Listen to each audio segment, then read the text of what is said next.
এই মুহূর্তে দেখতে পাচ্ছেন আপনারা চিত্তরঞ্জন মেডিকেল কলেজ হসপিটালে মুখরিত গো ব্যাক স্লোগানে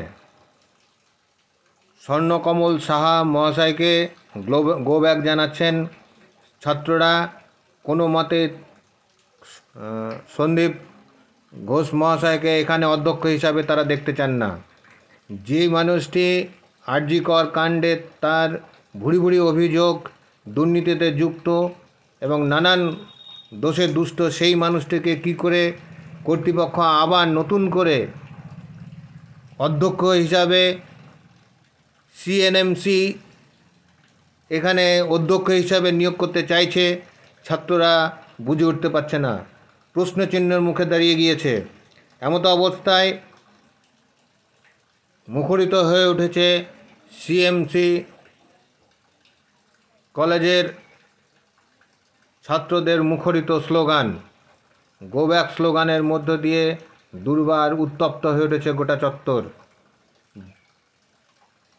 সন্দীপ ঘোষ যেখানে নিজেই পদত্যাগ করলেন এবং তার কর্মজীবন থেকে অব্যাহতি চাইছেন, সেখানে তার পদত্যাগপত্র গ্রহণ না করে নতুন করে তাকে পুনরায় বহাল করতে চাইছেন স্বাস্থ্য দপ্তর, নতুন করে আবার বহাল রাখতে চাইছেন। এখানেই প্রশ্নচিহ্ন উঠে দাঁড়িয়েছে, যে মানুষটির বিরুদ্ধে এত বিক্ষোভ, এত অভিযোগ, এত দুর্নীতির অভিযোগ, তাকে আবার নতুন করে কি করে বহাল রাখা যায়? এখানেই সন্দেহ দানা বেঁধেছে প্রত্যেকটি মানুষের মনে। তাদের অভিযোগ দেখতেই পাচ্ছেন আপনারা কিভাবে সাধারণ ছাত্রছাত্রীরা ক্ষোভে ফেটে পড়ছে।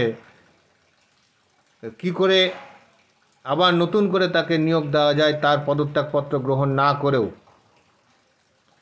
দর্শক, আপনারা দেখতে পাচ্ছেন, এই মুহূর্তে আপনারা দেখছেন রানিং ক্যামেরা, আমি রবেন, সঙ্গে আছে অনুপ। আপনারা দেখতে থাকুন এই ভিডিও।